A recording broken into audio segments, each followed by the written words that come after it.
It's time to talk rookie quarterbacks. We're going to start with Dillon Gabriel. Got the start. 3rd-round pick for the Browns. Got the start for the Browns. Finishes 13 of 18 for a $143 with a pick 6 in there as well.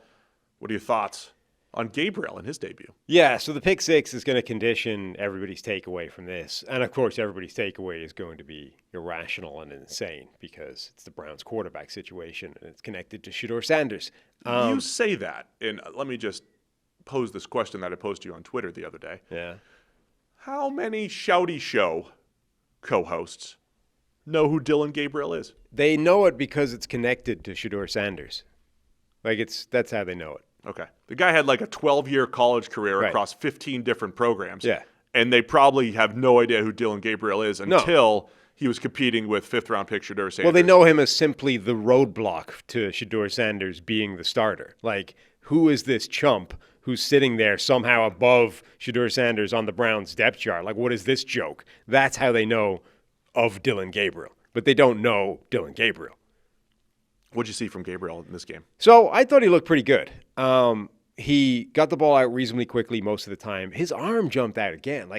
This is one of the consistent things with Dillon Gabriel. You think short quarterback, you think marginal physical tools. He doesn't. He has a good arm. There was one out route he threw from the far hash where it's like, damn, that's got zip on it. Helmet high. I mean, I tweeted one out. It was like a 5-yard out, and it looks like a simple pass, which theoretically it is. He threw a few passes with zip that were just boom, right at the face mask.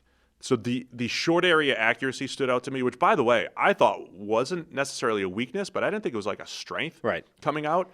And so one of the things I want to do here on Check the Mic, I just want to lose all the stereotypes of short quarterbacks have bad arms, and because he's short, he's probably only good at the short game, not throwing the ball down the field. I thought Gabriel in college was actually a little better throwing the ball at the intermediate and the deep level than he was throwing short.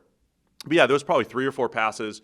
There was one pass over the middle, zipped it in away from coverage, and 2 of those quick outs, which again, 5-6 yard route, but he's just putting it right on a guy's helmet, perfect ball location. The guy there wasn't even a lot of separation there.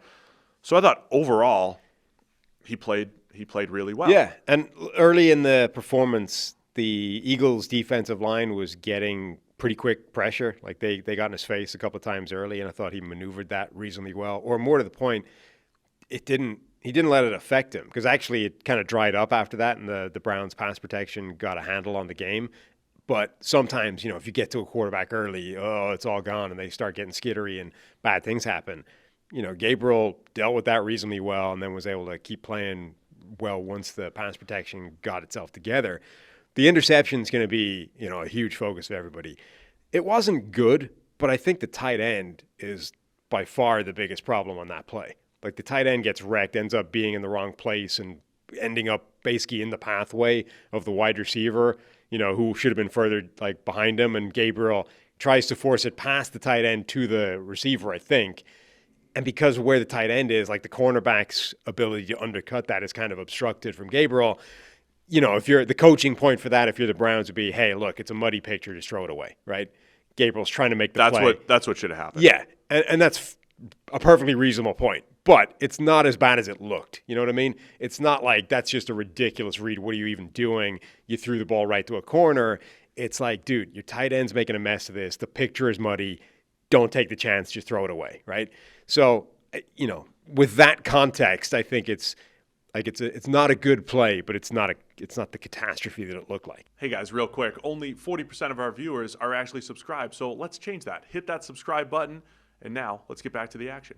And by the way, there's a lot of talk about Gabriel and his height, and he made a couple throws over the middle of the field, and we'll see if he even has an opportunity, if that ends up becoming an issue.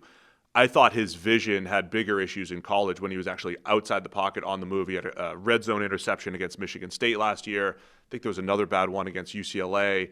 And this felt similar where maybe he's not seeing it or he's just making a bad call. He absolutely should have thrown it away even though the routes were all jacked up. Right. But I have more concerns about that, more so than the stereotypical, he's too short, he can't see stuff.